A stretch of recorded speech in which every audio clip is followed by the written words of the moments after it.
नमस्कार दोस्तों, welcome to DS education. स्वागत है आपका मेरे यूट्यूब चैनल डीएस एजुकेशन में। मैं हूं दिनेश साहू और दोस्तों हम अध्ययन कर रहे हैं इंडियन पॉलिटी का या फिर भारत की राज्य व्यवस्था का।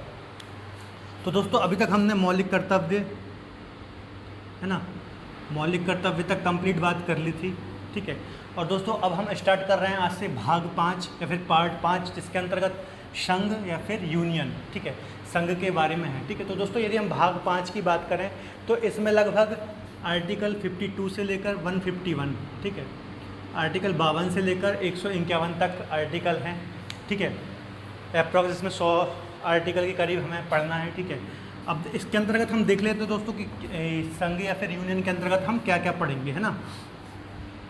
तो देखिए दोस्तों इस भाग के अंतर्गत हम, ठीक है, एक तो पढ़ेंगे संघ की कार्यपालिका, कार्यपालिका,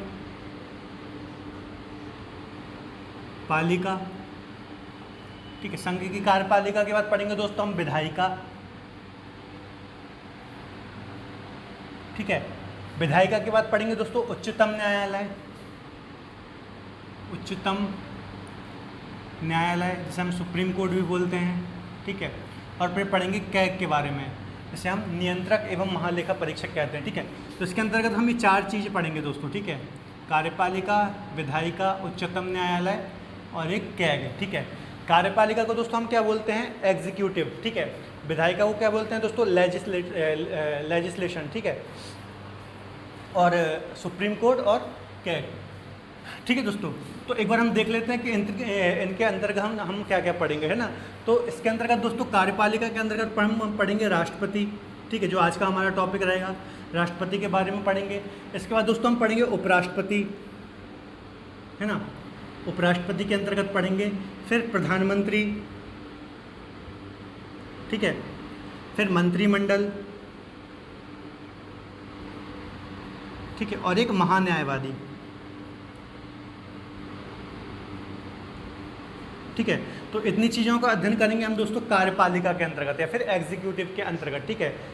तो दोस्तों इसके बाद हम थोड़ा विधायिका देख लेते हैं। विधायिका के अंतर्गत दोस्तों हम अध्ययन करेंगे संसद के बारे में, ठीक है। संसद में आपको पता होगा क्या क्या आता है, ठीक है। एक तो आती है राज्यसभा, ठीक है, और एक आती है लोकसभा, ठीक है, और राष्ट्रपति भी आता है, लेकिन राष्ट्रपति हमने यहाँ कवर कर लिया। तो विधायिका के अंतर्गत दोस्तों हम पढ़ेंगे राज्यसभा और लोकसभा को, ठीक है। कार्यपालिका के अंतर्गत 5 चीज़ें पढ़ ली और उच्चतम न्यायालय पढ़ेंगे, ठीक है, और कैग या फिर नियंत्रक एवं महालेखा परीक्षक पढ़ेंगे। तो दोस्तों आज का जो हमारा कार्यपालिका का ये पहला टॉपिक है, इसके अंतर्गत जो हमारा पहला टॉपिक है राष्ट्रपति, ठीक है, इसको आज हम उठाएंगे। राष्ट्रपति, राष्ट्रपति का उल्लेख कहाँ तक है दोस्तों, आर्टिकल 52 से लेकर के 62 तक, ठीक है। तो आज हम ये वाला टॉपिक उठाएंगे, ठीक है दोस्तों। तो हम स्टार्ट करते हैं राष्ट्रपति, जो कि आज का हमारा टॉपिक है।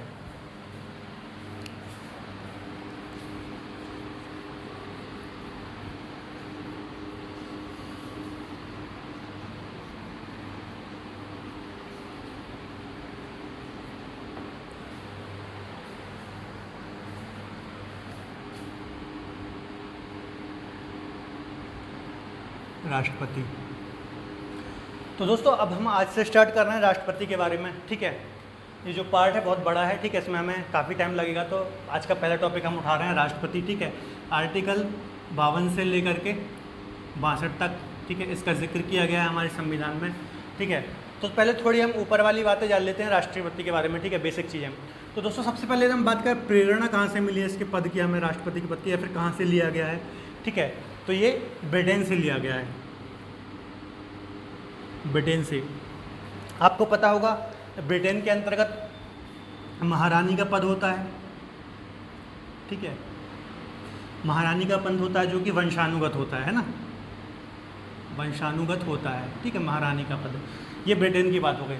परंतु दोस्तों जो हमारा राष्ट्रपति का पद है, ठीक है, ये होता है निर्वाचित, ठीक है, ये थोड़ा अंतर है, ठीक है। हमारा देखिए जो भारत में राष्ट्रपति का पद है, सर्वोच्च पद है, ठीक है, वो होता है निर्वाचित, ठीक है, इसलिए हम गणतंत्र भारत बोलते हैं, ठीक है। और जो ये ब्रिटेन में महारानी का पद होता है वो होता है वंशानुगत, ठीक है। तो ये प्रेरणा हमें ब्रिटेन से मिली है, ये बात याद रखना है। इसके बाद हम देख लें निर्वाचन प्रणाली,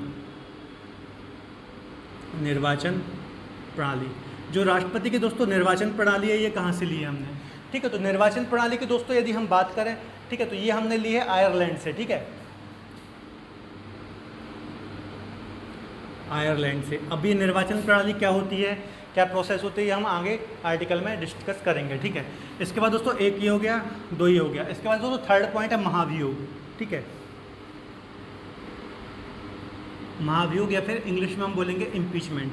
महाभियोग का मतलब होता है दोस्तों पद से हटाने की प्रक्रिया। और ये जो महाभियोग शब्द का प्रयोग है हमारे भारतीय संविधान में सिर्फ राष्ट्रपति के लिए या फिर प्रेसिडेंट के लिए प्रयोग किया गया है, ठीक है। तो इसका मतलब होता है पद से हटाने की प्रक्रिया। तो ये जो महाभियोग की प्रक्रिया दोस्तों ये ली गई है अमेरिका, ठीक है, या फिर यूएसए के संविधान से, ठीक है। तो ये तीन चीज़ें राष्ट्रपति पढ़ने से पहले आपको पता होना चाहिए। एक तो जो राष्ट्रपति के पद की प्रेरणा है वो हमने ब्रिटेन से ली है, ठीक है। इसके बाद निर्वाचन प्रणाली या फिर इलेक्शन जो प्रोसेस है, ठीक है, वो आयरलैंड से हमने ली है, आयरलैंड से ली है। इसके बाद जो महाभियोग की प्रक्रिया, ठीक है, राष्ट्रपति को पद से हटाने की प्रक्रिया, वो यूएसए से ली है, ठीक है। तो ये तीन। इसके बाद हम दोस्तों एक एक कर आर्टिकल देखते हैं, है ना।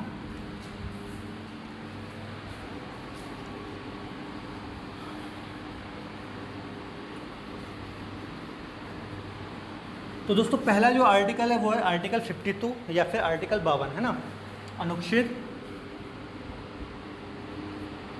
52 या फिर हम बोलेंगे आर्टिकल 52। तो दोस्तों इसमें बोला गया है भारत का एक राष्ट्रपति होगा, ठीक है। पहला है तो इसमें ये बोला गया है भारत का एक राष्ट्रपति होगा, ठीक है। तो ये हो गया आर्टिकल 52। इसमें कुछ ज़्यादा समझने वाली बात नहीं है, सीधी से उसने बोल दिया है कि भारत का एक राष्ट्रपति होगा, ठीक है। इसके बाद हम चलते हैं अनुच्छेद 53 के अंतर्गत, ठीक है। तो दोस्तों अनुच्छेद 53 है जो हमारे भारतीय संविधान का, ये बोलता है कि जो संघ की कार्यपालिका शक्ति है, ठीक है, संघ की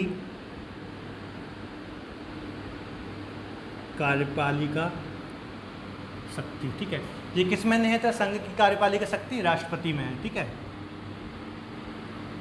अब हम इसको थोड़ी समझ लेते हैं।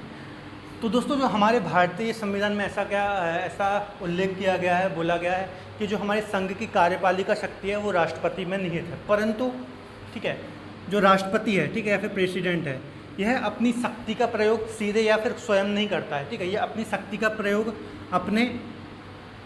अपने अधिकारी, जो उसके नीचे अधिकारी हैं, या फिर हम बोले मंत्रिमंडल, ठीक है, मंत्रिमंडल जिसमें प्रधानमंत्री भी होता है, ठीक है, इनके माध्यम से करता है। तो एक बार मैं फिर आपको रिपीट करता हूँ मैंने क्या बोला, ठीक है। आर्टिकल 53 में दोस्तों बोला गया है संघ की कार्यपालिका शक्ति राष्ट्रपति में निहित है। परंतु दोस्तों आपको पता होगा जो हमारे यहाँ राष्ट्रपति का पद है, ठीक है, वो नाम मात्र का ही हमारे संविधान या फिर हमारी प्रमुख है, ठीक है, नाम मात्र का ही प्रमुख है। उसकी जो वास्तविक शक्तियों का प्रयोग है वो मंत्रिमंडल और प्रधानमंत्री करते हैं, ठीक है। या फिर हम बोले इसकी राष्ट्रपति अपनी शक्ति का प्रयोग अपने अधीनस्थ अधिकारियों के माध्यम से करता है, ठीक है। तो एक पॉइंट दोस्तों ये हो गया। इसके बाद दोस्तों दूसरा पॉइंट जो बोला गया है, ठीक है, राष्ट्रपति जो भी हमारे यहाँ सैन्य बल होते हैं दोस्तों, ठीक है, जल सेना हो गई, थल सेना हो गई, वायु सेना हो गई, उसका राष्ट्रपति प्रेसिडेंट प्रमुख होता है, ठीक है। तो ये बात आपको याद रखनी है। तो दोस्तों इसमें हमने दो चीज़ों के बारे में जान लिया, ठीक है। एक तो कार्यपालिका संघ की कार्यपालिका शक्ति राष्ट्रपति में निहित है, ठीक है, और यह अपनी शक्ति का प्रयोग अपने अधीनस्थ अधिकारियों या फिर मंत्रिमंडल या फिर प्रधानमंत्री के माध्यम से करता है, ठीक है। यह इसका मतलब यह है कि यह नाम मात्र का प्रधान है, ठीक है। इसके बाद दूसरा यह है हमारे यहाँ की तीनों जो सैन्य हैं शक्तियाँ या फिर सैन्य बल हैं, इसका प्रमुख होता है, ठीक है दोस्तों। तो ये हो गया आर्टिकल 53। इसके बाद दोस्तों हम पढ़ेंगे आर्टिकल 54। तो 54 में दिया गया है, ठीक है, राष्ट्रपति के निर्वाचन के बारे में। तो राष्ट्रपति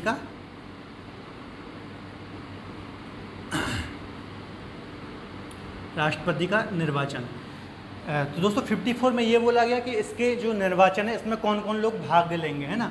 तो राष्ट्रपति के निर्वाचन या फिर जो ये इसका इलेक्शन होगा उसमें कौन कौन लोग भाग लेंगे, तो उसके बारे में बताया गया। तो दोस्तों इसके इलेक्शन में कौन कौन भाग लेते हैं वो मैं आपको बता देता हूँ। देखिए पहले तो एक तो लोकसभा,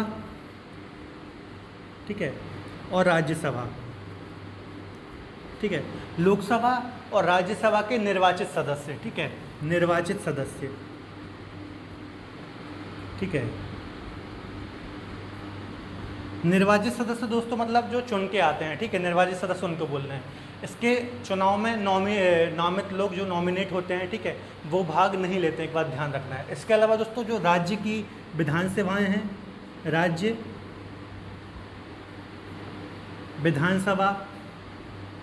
विधानसभाओं के निर्वाचित सदस्य, ठीक है, तीसरा पॉइंट ये हो गया, एक ये हो गया, दो ये हो गया, राज्य विधानसभाओं के निर्वाचन सदस्य, ठीक है। तो राज्य में जो विधानसभाएं होती हैं दोस्तों, ठीक है, उसके निर्वाचित सदस्य।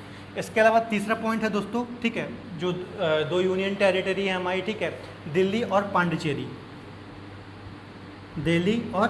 पांडिचेरी, ठीक है, इनके सदस्य, इनके निर्वाचित सदस्य, ठीक है दोस्तों।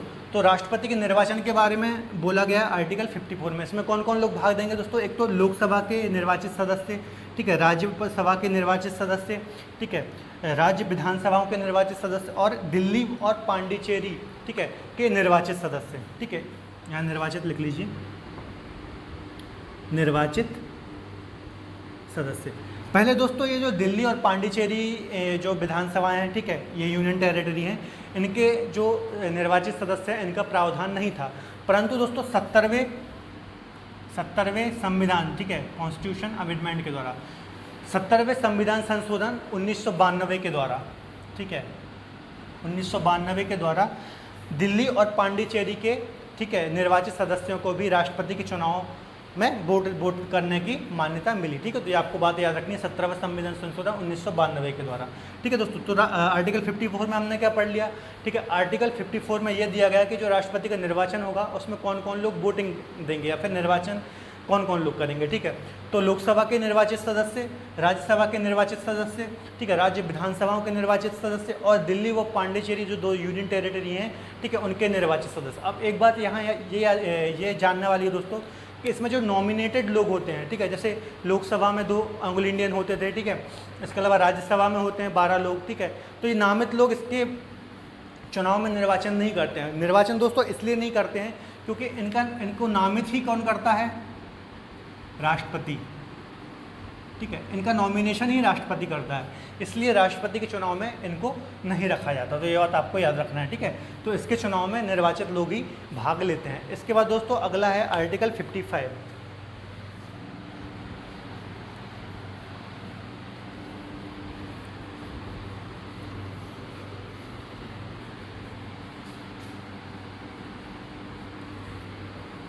तो दोस्तों आर्टिकल 55 में ये कहा गया है, अनुच्छेद 55 या फिर 55, ठीक है, इसमें जो राष्ट्रपति की पद्धति होगी चुनाव की, ठीक है, मतलब राष्ट्रपति की जो राष्ट्रपति चुनाव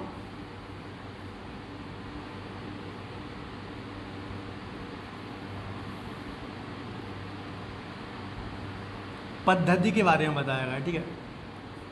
पद्धति के मतलब क्या है दोस्तों? ठीक है, पद्धति का मतलब दोस्तों ये है कि निर्वाचन की प्रक्रिया मतलब किस प्रकार से होगी, ठीक है। तो इसका दोस्तों जो चुनाव होता है वो होता है एकल संक्रमणीय,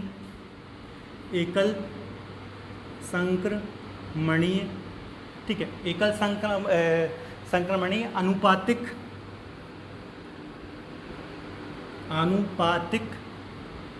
गुप्त पद्धति है, ठीक है। अब ये सुनने में बड़ा अजीब लग रहा है दोस्तों, है ना, एकल संक्रमणीय अनुपातिक गुप्त पद्धति। अब ये पद्धति क्या होती है? तो राष्ट्रपति के जो ये चुनाव में यूज़ होती है ये पद्धति, ठीक है, एकल संक्रमणीय अनुपातिक। संक्रमणीय के लिए दोस्तों हस्तांतरणीय, ठीक है, ये शब्द भी यूज़ होता है, ठीक है। तो ये पद्धति क्या होती है दोस्तों? एक्चुअली ये जो पद्धति है दोस्तों, ठीक है, इसमें जो वोट करते हैं लोग, ठीक है, या फिर जो भी इनका निर्वाचन मंडल होता है राष्ट्रपति का, वो वोटिंग करता है, वो वरीयता क्रम में वोटिंग करता है। देखिए, जैसे मान लीजिए राष्ट्रपति के चुनाव में 3 कैंडिडेट खड़े हुए, ठीक है, A, B, C, ठीक है। तो जो लोग इनको वोटिंग करेंगे वो डायरेक्ट इनको वोटिंग नहीं करेंगे, या तो A को कर दिया, B को कर दिया, C को कर दिया, वो ऐसे वोटिंग करेंगे, वरीयता क्रम में वोटिंग करेंगे, है ना। जैसे एक कोई पहला व्यक्ति आया वोटिंग करना, ठीक है, तो वो अपना वोट कैसे डालेगा, ठीक है, उसने वो प्रेफरेंस के हिसाब से भरेगा, ठीक है। उसने मान लीजिए पहली प्रेफरेंस A को भर दी, ठीक है, पहली पसंद उसकी ये है, दूसरी पसंद B है, तीसरी पसंद ये है, ठीक है। फिर दूसरा वोटर आया, ठीक है, उसकी पहली पसंद ये है, दूसरी पसंद ये है, तीसरी पसंद ये है, फिर तीसरा वोटर आया, पहली पसंद ये है, दूसरी पसंद ये है, तीसरी पसंद। तो ये जो वोटर होते हैं या फिर ठीक है इनका निर्वाचक मंडल होता है, वो इस प्रकार से वरीयता क्रम में इसको वोटिंग करता है, ठीक है, राष्ट्रपति के जो भी उनके मेंबर हैं या फिर चुनाव में खड़े हुए हैं, ठीक है। तो इसे बोलते हैं दोस्तों एकल संक्रमणीय अनुपातिक गुप्त मतदान, ठीक है। और गुप्त मतदान क्या होता है दोस्तों? गुप्त मतदान का मतलब होता है कि जब आप वोट डालेंगे, ठीक है, तो आप किसी को बता नहीं सकते, ठीक है, इसलिए इसे बोलते हैं गुप्त मतदान। यदि आप बता देंगे किसी को तो वो आपका जो वोट है वो खारिज हो जाएगा, ठीक है। ये हो गया गुप्त मतदान, ठीक है। और एक और होता है दोस्तों अप्रत्यक्ष, ठीक है, ये जो चुनाव होता है ये होता है अप्रत्यक्ष। अप्रत्यक्ष का मतलब ये है कि दोस्तों जो हमारे भारत की जनता है, ठीक है, ये डायरेक्ट पार्टिसिपेट नहीं करती है, ठीक है, इसके चुनाव में। जो हमारे एक प्रकार से बोल लीजिए प्रतिनिधि हैं, ठीक है, वो इनका चुनाव करते हैं राष्ट्रपति का, इसलिए इसे बोलते हैं अप्रत्यक्ष चुनाव। तो एक बार हम रिपीट कर लेते हैं कि आर्टिकल 55 में हमने क्या क्या पढ़ा। तो देखिए दोस्तों, सबसे पहले तो ये जो चुनाव होता है वो होता है अप्रत्यक्ष चुनाव, ठीक है। अप्रत्यक्ष का मतलब मैंने बता दिया कि जनता डायरेक्ट पार्टिसिपेट नहीं करती है इसके चुनाव में, ठीक है। इसके बाद सेकंड है एकल संक्रमणीय अनुपातिक गुप्त मतदान, ठीक है। एकल संक्रमणीय ये पद्धति को मैंने आपको बता दिया दोस्तों क्या प्रोसेस है, ठीक है। इसमें जो वोटिंग होती है, ठीक है, वो अनुपातिक पद्धति के द्वारा होती है, ठीक है, और इसे गुप्त मतदान बोलते हैं। आप अपना वोट किसी को बता नहीं सकते, ठीक है। तो ये हो गया आर्टिकल 55। इसके बाद आगे देख लेते हैं हम।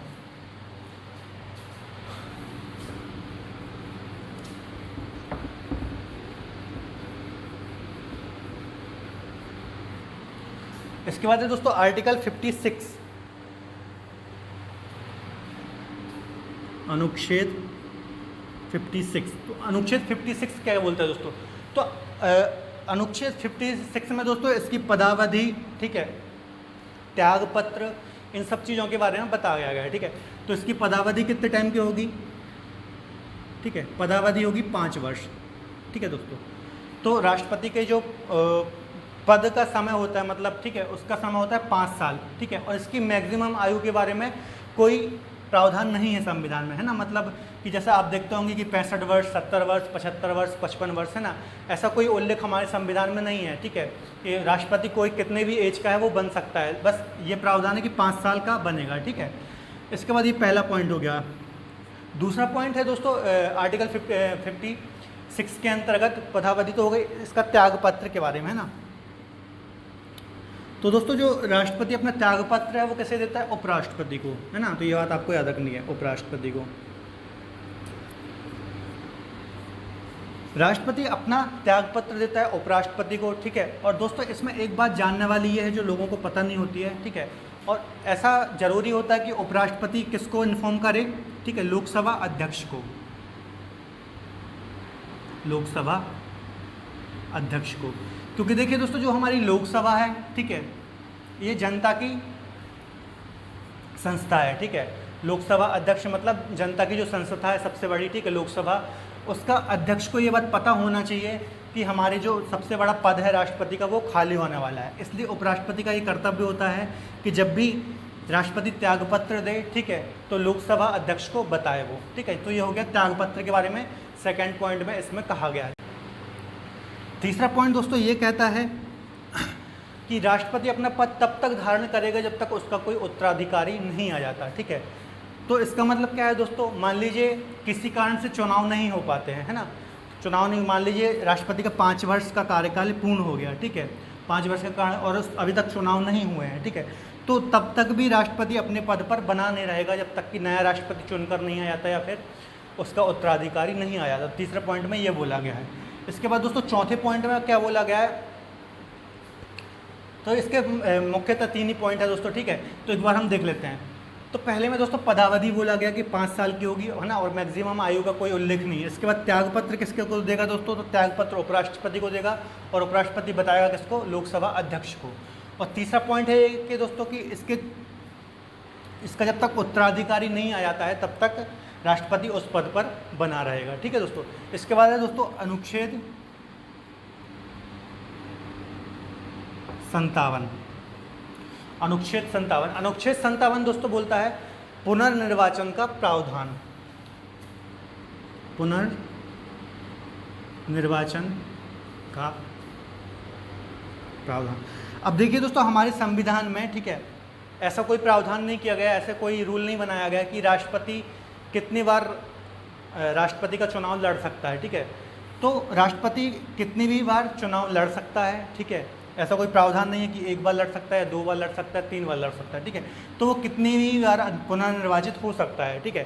सिर्फ अभी तक राजेंद्र प्रसाद ही 2 बार राष्ट्रपति रहे हैं, ठीक है, ये बात आपको याद रखनी है, ठीक है। 2 बार कौन? राजेंद्र प्रसाद, ये हमारे देश के प्रथम राष्ट्रपति थे, ठीक है, और ये 2 बार राष्ट्रपति रहे हैं। इसके अलावा कोई भी दोस्तों 2 बार राष्ट्रपति नहीं रहा है, एक ही बार राष्ट्रपति रहा है, ठीक है। तो आर्टिकल 57 में दोस्तों यही बात की गई है, ठीक है। अब आता है आर्टिकल 58। आर्टिकल 58 में दोस्तों राष्ट्रपति की योग्यताओं के बारे में कहा गया है। अनुच्छेद 58 है ना, राष्ट्रपति की योग्यताएं। अब योग्यताओं के अंतर्गत क्या क्या बोला गया है दोस्तों? एक तो भारत का नागरिक हो, ठीक है, भारत का नागरिक होना चाहिए, ठीक है। दूसरे पॉइंट में क्या बोला गया दोस्तों? 35 वर्ष की आयु, 35 वर्ष की आयु पूर्ण होनी चाहिए, ठीक है। तीसरा पॉइंट क्या बोला गया? तो तीसरा पॉइंट कहा गया लोकसभा का सदस्य निर्वाचित योग्य होना चाहिए, ठीक है। लोकसभा का सदस्य निर्वाचित होने योग्य होना चाहिए। इसका मतलब ये है दोस्तों कि लोकसभा सदस्य के निर्वाचन में जो उसकी योग्यताएं होती हैं वो भी होनी चाहिए, है ना। मतलब उसमें सीधी वो प्रावधान नहीं किए गए हैं, लेकिन ये लिख दिया गया कि लोकसभा सदस्य के निर्वाचन में जो योग्यताएं होनी चाहिए वो भी होनी चाहिए। तो तीसरे पॉइंट में ये बात की गई है, ठीक है दोस्तों। इसके बाद दोस्तों चौथा पद है, चौथा पॉइंट है लाभ का पद नहीं होना चाहिए, है ना। कोई लाभ का पद नहीं होना चाहिए। अब दोस्तों ये लाभ का पद क्या होता है तो इसको हम थोड़ा समझ लेते हैं, ठीक है। लाभ का पद क्या होता है?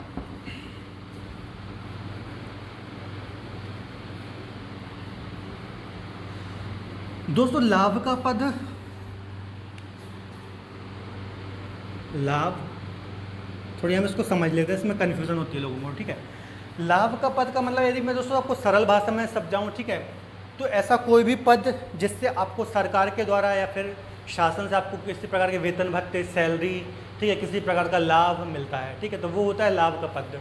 जैसे आप मान लीजिए IPS हैं, ठीक है, IAS हैं, कोई भी सरकारी नौकरी में हैं, ठीक है, SP हैं, मतलब सॉरी या SI हैं, ठीक है, SP है, मतलब कोई भी सरकारी नौकरी पे हो तो वो लाभ का पद पाना जाएगा, ठीक है, क्योंकि आप सरकार से सुविधाएं ले रहे हैं, वेतन भत्ते ले रहे हैं, ठीक है, तो ये लाभ के पद हो जाएंगे, ठीक है।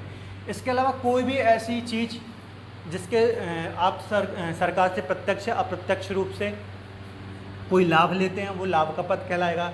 परंतु दोस्तों इसमें, ठीक है, राष्ट्रपति, उपराष्ट्रपति, राज्यपाल, ठीक है, प्रधानमंत्री,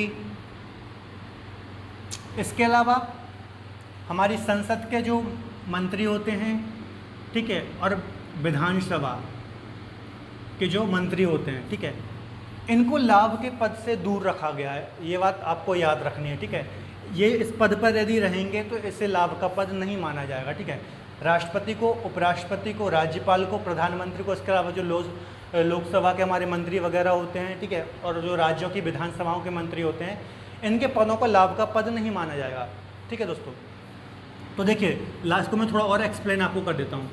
अब देखिए लाभ का पद नहीं होना चाहिए। अब जैसे मान लीजिए किसी को राष्ट्रपति का चुनाव लड़ना है ना दोस्तों, तो उसका लाभ का पद नहीं होना चाहिए। अब मान लीजिए कोई IAS है, ठीक है, IAS है या फिर कलेक्टर है, ठीक है, उसे यदि राष्ट्रपति का चुनाव लड़ना है, ठीक है, राष्ट्रपति का चुनाव लड़ना है, तो पहले उसे अपने इस पद से इस्तीफा देना पड़ेगा, ठीक है, इस्तीफा देना पड़ेगा, ठीक है, तभी वो राष्ट्रपति का चुनाव लड़ सकता है, ठीक है, तभी एलिजिबल होगा।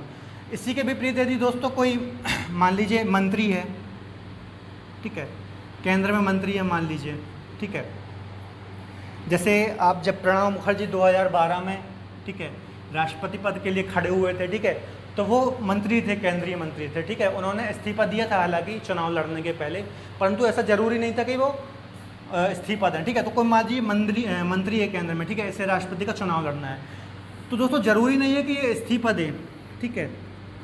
बिना इस्तीफा दिए भी ये चुनाव लड़ सकता है, ठीक है, और जीतने के बाद ये इस्तीफा दे सकता है। परंतु कोई सरकारी कर्मचारी है तो उसे चुनाव लड़ने के पहले ही इस्तीफा देना पड़ेगा। तो ये आपको थोड़ी समझाने वाली चीज़ थी, इसलिए मैंने आपको समझा दिया, ठीक है दोस्तों। हाँ, इसके बाद दोस्तों एक और पॉइंट इसमें जानने वाली है, ठीक है। जब जो भी राष्ट्रपति का चुनाव लड़ता है, ठीक है, तो उससे 15,000 रुपये, ठीक है, जमानत राशि के रूप में, ठीक है, जमा करने पड़ते हैं, ठीक है। यदि उम्मीदवार को या फिर जो भी खड़ा हुआ है चुनाव में, ठीक है, उसे कुल मतों का 1/6, ठीक है, % वोट नहीं मिलते हैं, 1/6 वोट नहीं मिलते हैं, ठीक है, तो ये जो जमानत राशि है, ठीक है, ये जब्त हो जाती है, ठीक है, जमानत राशि जब्त हो जाती है, ठीक है। और ये जब्त होकर कहाँ जाती है? RBI के पास। ये बात को याद रखना, ठीक है। मैंने क्या बताया, रिपीट करता हूँ कि जो भी उम्मीदवार, ठीक है, राष्ट्रपति के चुनाव में खड़े होते हैं, ठीक है, वो तो 15,000 रुपये जमानत राशि के रूप में लगता है, ठीक है। इसके अलावा यदि उसे 1/6 वोट नहीं मिलते हैं, ठीक है, तो वो राशि जब्त हो जाती है और RBI के पास जाती है। इसके अलावा दोस्तों ये जो भी राष्ट्रपति का चुनाव लड़ता है, ठीक है, उसको 50 प्रस्तावक और 50 अनुमोदक, ठीक है। ये चीज़ क्या है दोस्तों, ठीक है, कोई भी राष्ट्रपति के चुनाव में यदि खड़ा होता है, ठीक है, तो उसे चुनाव लड़ने के लिए 50 अनुमोदक, ठीक है, और 50 प्रस्तावक, ठीक है, ये होना चाहिए। इसका मतलब ये है दोस्तों कि एक प्रकार से ये समझ लीजिए कि गारंटी लेने वाले होने चाहिए। अब ये कौन होते हैं? 50 + 50 100 लोग। ये वही होते हैं जो राष्ट्रपति के निर्वाचन मंडल में होते हैं, ठीक है, जो राष्ट्रपति को वोट डालते हैं, विधायक या फिर आप कह लीजिए सांसद, ठीक है, तो वही लोग होते हैं, ठीक है, 50-50। तो ये हो गई आर्टिकल 58 के अंतर्गत। इसके बाद हम देख लेते हैं 59 आर्टिकल।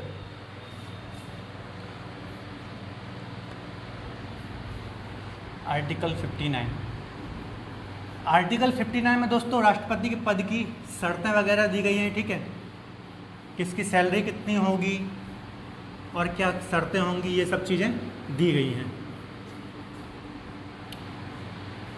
तो दोस्तों आर्टिकल 59 है ना, अनुच्छेद 59।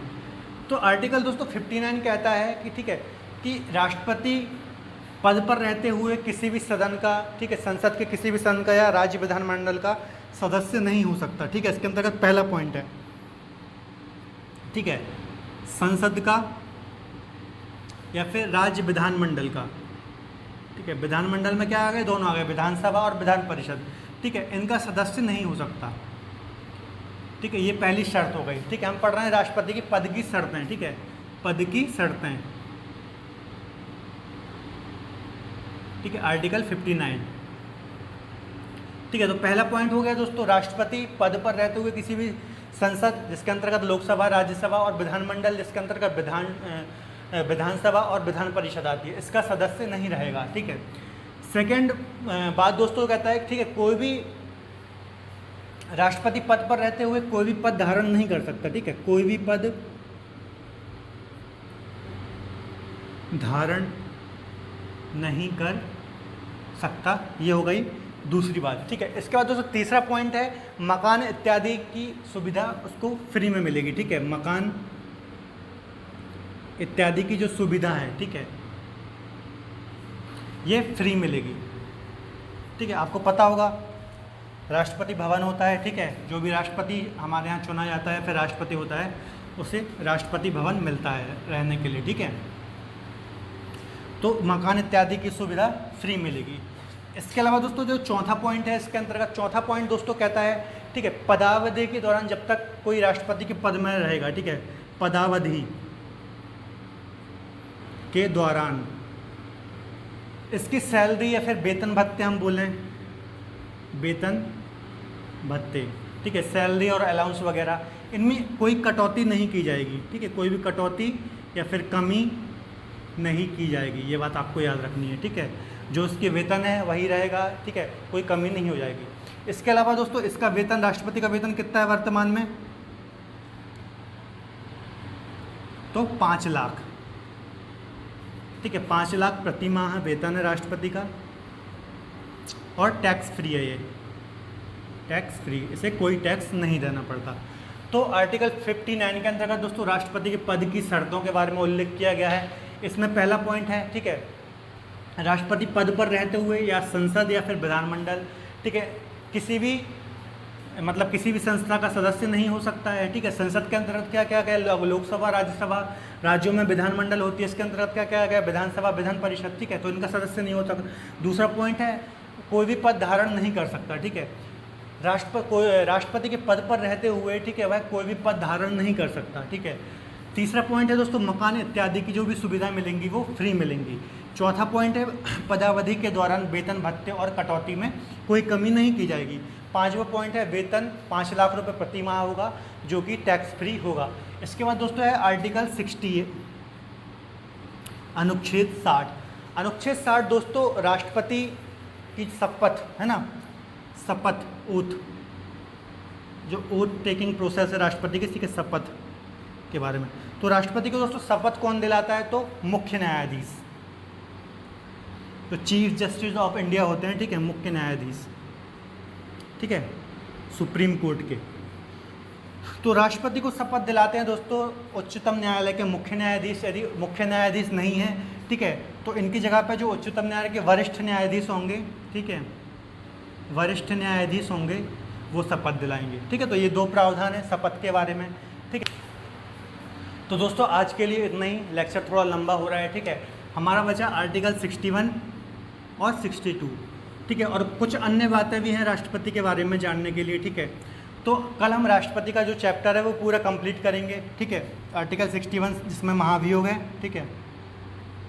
तो ये महाभियोग की प्रक्रिया भी हम अच्छे से समझेंगे क्योंकि इससे क्वेश्चन आते हैं, ठीक है। तो इनको हम थोड़ा डिटेल में समझेंगे। इसके अलावा जो कुछ अन्य राष्ट्रपति को शक्तियाँ दी गई हैं उसकी, तो वो भी हम चर्चा करेंगे, और भी जो अन्य प्रावधान है वो चर्चा करेंगे। तो दोस्तों आज के लिए इतना ही। यदि आपको आज का लेक्चर पसंद आया तो प्लीज़ वीडियो को लाइक कर लीजिए। इसके अलावा हमारे चैनल को सब्सक्राइब कर लीजिए। तो दोस्तों हमारे साथ जुड़े रहने के लिए आप हमारे चैनल को सब्सक्राइब कर सकते हैं, ठीक है। तब तक के लिए धन्यवाद, अपना ख्याल रखें।